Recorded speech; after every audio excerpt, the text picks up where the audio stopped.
Hello, my name is Marisol Rosa-Shapiro, and I am the Director of Community Engagement for Shakespeare in Clark Park. I am thrilled to be offering you a little bit of partner acrobatics today, and I will be practicing and modeling with my partner, George. George is a ceramic sculptor. Isn't that right, George? That's correct. And not a circus artist. But we have practiced some of these skills together in the past, and we're going to show you a little bit of what we got up our sleeves. This is some really easy skill building that you can do at home, just on any empty floor, on a rug, on a carpet, and two people of any size can work together. You can tell George is a lot taller and a lot bigger than I am, but we can do this anyway, safely and successfully. So here we go. Now, even though this counterbalance is pretty simple, the principle of a counterbalance in circus is the basis and the fundamental element of a lot of really incredible, beautiful, and impressive, spectacular circus tricks.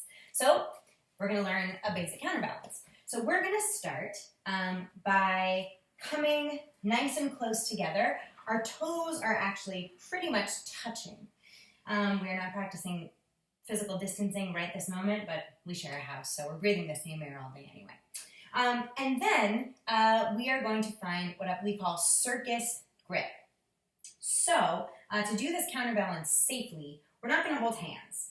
Why don't we hold hands? Well, if we are performing in a circus or in Pericles in Clark Park, we might feel nervous, which makes our palms a little bit sweaty, or maybe it's really, really hot outside and that makes our palms sweaty. And if our palms are sweaty and we are in a counterbalance, which means that we're leaning away from each other, and our palms are sweaty, we could slip out of the counterbalance and hurt ourselves. So instead of holding hands, we are going to hold each other's forearms. It's a nice, strong grip with your full hand.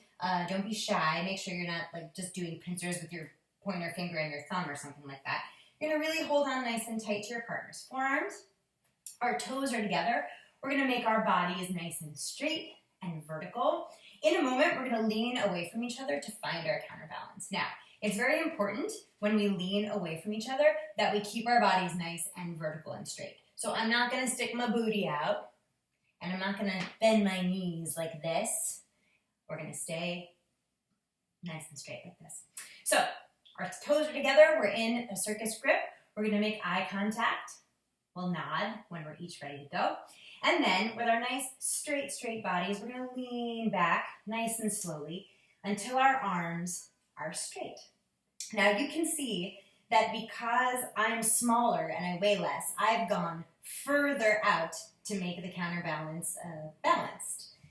Now, once our arms are straight, we know that we are in a true counterbalance. If one of us has our arms bent, it means that we're muscling it and we're using up a lot of energy unnecessarily. So we want to keep our arms nice and straight, our bodies nice and straight.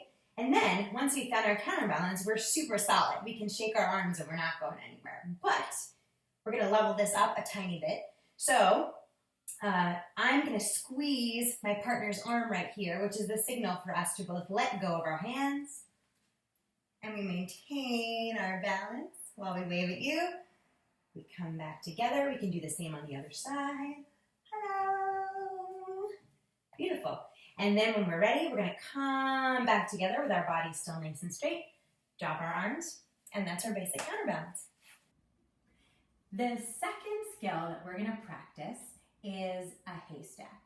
And a haystack requires two tabletop shapes, one on top of the other. Here's how you make a nice, stable tabletop that can support another tabletop on top of it. So I'm going to make my body into the shape of a table. Now, a couple of things are really important. One is that my hands are directly under my shoulders. So they're not out wide like this, and they're not together, right? They're right under my shoulders. Same thing with my knees. My knees are in line with my hips. They're not wide out like this or together like that. That would make me a not very stable tabletop. So, knees under hips, hands under shoulders. Why do we make this shape? Because when weight comes on top of this tabletop, as long as the second tabletop is in the exact same position, the weight of the top part of the haystack will go straight through my shoulder, through my arm, through my hand, and into the floor, right? So I don't need to use any muscle to hold up the other part of my haystack. It's all structural, going straight down using gravity into the ground. So one more thing about this haystack, or tabletop shape, is that my back should be nice and flat. I don't want to have an arch like this, and I don't want to be slumping like this. Nice, flat back.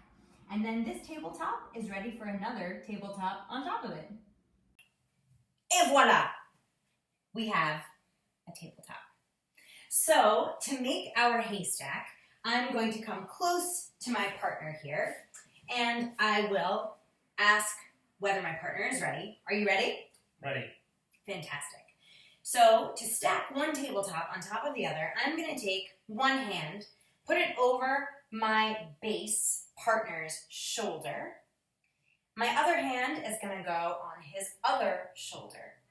Now, importantly, these hands, which are going to be weight-bearing, are not near the spine in the middle of the back. They're right over the shoulders on either side, right? So the weight goes straight down through the arms, through the structure of the shape. Similarly, with my knees, I'm going to put one knee over my base partner's hip bone. Same thing on the other side. And now we have a haystack. Now, importantly, when I come down out of this haystack, I'm going to want to go 1 foot at a time and go off the side of my partner's back, not backwards, because then there's a danger that I could step on his feet. So if I come off the side, stand back up just like this, ta-da! We've made a successful haystack. Thanks, partner. Thank you so much for joining us today for At Home with SCP. We hope you've had fun and that you will share this video far and wide. And if you want to show off your new skill, please share a video of yourselves with us. We are on all social media. Just tag your video with hashtag @HomeSCP. And if you live in Philadelphia and you'd like to come join us in the flesh someday soon, please go to our website and sign up. You can find us at www.shakespeareinclarkpark.org. All right, see you soon.